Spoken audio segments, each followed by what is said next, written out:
I am Dr. Jesse John, Assistant Professor, Department of Anatomy, Jyoti Vidyapeeth, Women's University, Jaipur.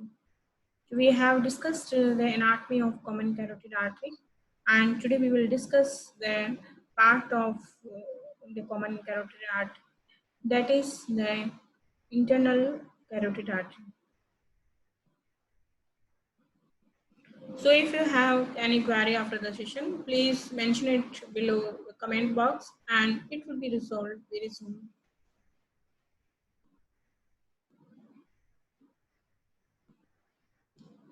So today we will discuss and we will continue from the anatomy of internal carotid artery. Internal carotid artery is one of the two terminal branches of the common carotid artery. इसका मतलब है कि जो common carotid artery है वो दो भागों में पहले डिवाइड हो चुकी है, जिसका नेम थे external carotid artery and internal carotid artery. जो इंटरनल कैरोटिड आर्टरी है वो मोर डायरेक्ट रहती है, मतलब मोर सीध में रहती है। अगर कॉमन कैरोटिड आर्टरी है उसकी मोर सीध में इंटरनल कैरोटिड आर्टरी रहती है, and it is considered as an upward continuation of the common carotid artery. और ये समझा जाता है कि कॉमन कैरोटिड आर्टरी का कंटिन्यूएशन है। ये जो टर्मिनेशन हम बोलते हैं लेकिन हो सकता है, और इसको कंसिडर किया गया है कि कॉमन कैरोटिड आर्टरी आगे से इंटरनल कैरोटिड आर्टरी की से ही कंटिन्यू ऊपर की तरफ कर रही है, और ये सप्लाई करती है जो भी स्ट्रक्चर है स्कल के अंदर एंड ऑर्बिट के अंदर जो भी स्ट्रक्चर्स हैं उसको सप्लाई करती है, and it is the principal artery to the supply the brain and eye. So ये शुरू करती है ऐसे upper border of the lamina of the thyroid cartilage at the level of the disc between C3 and C4 vertebrae and runs upward in the cranial cavity, and it enters the cavernous sinus and pursues a tortuous course before it ends below the anterior perforated substance of the brain by dividing into the anterior and middle cerebral artery. तो जो internal carotid artery है वो जो thyroid cartilage है उसके जो lamina होती है उसके अपर बोर्ड से स्टार्ट होती है।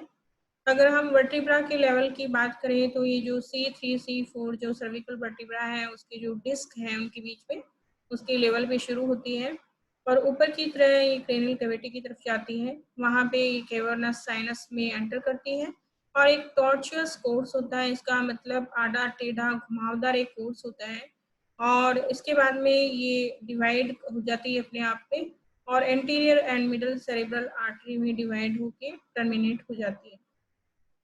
वहाँ पे हमने एक्सटर्नल कैरोटिड आर्टरी में हमने देखा था कि ये हो जाती थी superficial temporal artery and maxillary artery में। जो एक्सटर्नल कैरोटिड आर्टरी है वो पैरोटिड ग्लैंड में जाके वहाँ उस एरिया में जाके superficial temporal artery and maxillary artery में टर्मिनेट हो जाती थी, मतलब उसमें डिवाइड हो जाती थी। यहीं पे इंटरनल कैरोटिड आर्टरी है वो डिवाइड हो रही है anterior and middle cerebral artery में डिवाइड होके और ब्रेन के अंदर ही खत्म हो जाती है। अब यहाँ पे हम देख सकते हैं this is the common carotid artery और ये इसकी ब्रांचेस हैं। हम इसको ये भी बोल सकते हैं कि कॉमन कैरोटिड आर्टरी यहाँ पे टर्मिनेट हो रही है, और हम ये भी बोल सकते हैं कि कॉमन कैरोटिड आर्टरी यहाँ पे आपने डिवीजन भी दे रही है। तो ये है एक्सटर्नल कैरोटिड आर्टरी, ये मोर टॉर्चुअस है, मोर घुमावदार है, और इंटरनल कैरोटिड आर्टरी आप देखिए कॉमन कैरोटिड आर्टरी के सीध में है, इसलिए हम इसको बोलते हैं, इसको कंसिडर्ड किया गया है कि जो इंटरनल कैरोटिड आर्टरी है वो कॉमन कैरोटिड आर्टरी का कंटिन्यूएशन है।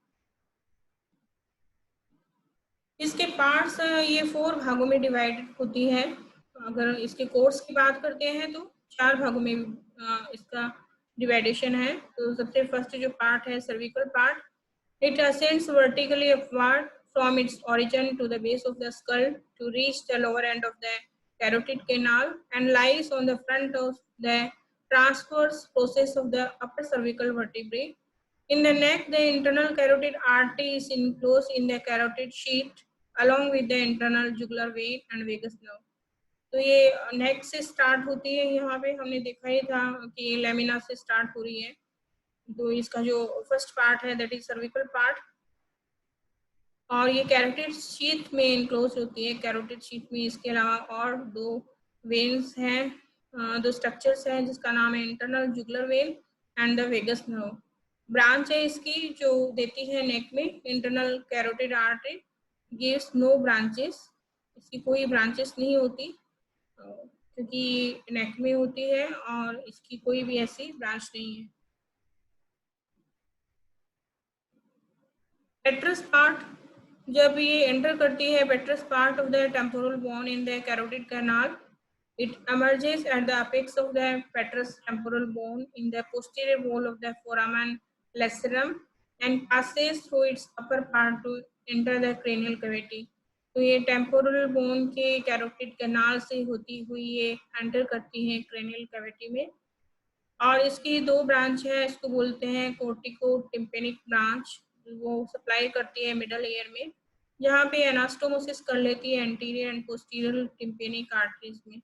एनास्टोमोसिस का मतलब यहाँ पे है कि दोनों मिल जाती हैं, दोनों एक तरीके से जब दोनों मिलती हैं तो एक तरीके से जाल फॉर्मेशन कर लेती हैं। अब है टेरिगोइड ब्रांच जो एंटर करती है pterygoid canal and anastomosis with the greater palatine artery, यहाँ पे ये दोनों मिलकर एक जाल फॉर्म कर लेती है। Cavernous part, this part lies within the cavernous sinus. From foramen lacerum, the internal carotid artery ascends and enters the cavernous sinus. In the anterior part of the sinus, the artery ascends and pierces the dural roof of the sinus and reach underneath the cerebrum. तो cavernous जो part होता है वो cavernous sinus में लाई करती है, और जो ब्रांचेज होती है इसकी ब्रांच होती है कैवर्नस ब्रांच जो ट्राइजेमिनल गैंग्लियन को जाती है। दूसरी है सुपीरियर एंड इंफीरियर हाइपोफेसियल आर्टरी जो जाती है हाइपोफिसिस सेरेब्री, जो पिट्यूटरी ग्लैंड है उसको ये सप्लाई करती है। अब जो फोर्थ लास्ट पार्ट है इसका सेरेब्रल पार्ट, क्योंकि सबसे लास्ट में ये ब्रेन में जाके खत्म होती है, तो इसका जो पार्ट सेरेब्रल पार्ट है ये लाई करता है base of the brain. After emerging from the roof of the cavernous sinus, reach the anterior perforated substance of the brain, located at the beginning of the stem of the lateral sulcus of the cerebral hemisphere, and ends by dividing into anterior and middle cerebral arteries। तो ये course बताया गया है यहाँ पे कि किस तरीके से ये एमर्ज होती है कैवर्नस साइनस के रूप से, और ये पहुँचती है ब्रेन में, और जहाँ पे beginning of stem of lateral sulcus of the cerebral hemisphere होता है, और वहाँ पे डिवाइड करती है दो आर्टरीज में जिसको बोलते हैं anterior and middle cerebral artery, और इस तरीके से ये अपने आप को टर्मिनेट करती है by dividing into two arteries जिसको बोलते हैं anterior and middle cerebral artery। Branches की बात करते हैं, ये पूरे जो कोर्स है जो 4 पार्ट में डिवाइड हो रही है, जहाँ पे सर्विकल पार्ट में इसकी कोई ब्रांच नहीं है। पेट्रस पार्ट में caroticotympanic branch and pterygoid branch है, हम पढ़ चुके हैं इसको। कैवर्नस पार्ट में cavernous branch and superior inferior hypophyseal artery है। सेरेब्रल पार्ट में ophthalmic artery and anterior choroidal artery and posterior communicating artery, and terminal branch में जहाँ पे टर्मिनेट होती हैं by dividing into anterior cerebral artery and middle cerebral artery. जो structure pass करते हैं between the external internal carotid artery वो इस तरीके से है। और deep part of the parotid gland, ये स्ट्रक्चर्स हैं जो दोनों के बीच में रहती हैं और दोनों के बीच में पास होती हैं। एक स्टाइलोप्रोसेस होता है, styloglossus muscles, stylopharyngeus muscles and glossopharyngeal nerve and pharyngeal branch of the vagus nerve. ये जो स्ट्रक्चर्स हैं ये सप्लाई करती हैं डिफरेंट स्ट्रक्चर्स को, और ये इन दोनों के बीच में लाइस कर सकती है या इनके बीच में पास होती है। So that's all about the internal carotid artery. And if you have any query, please mention it in comment box, and it will be resolved very soon. And study very hard. Thank you so much.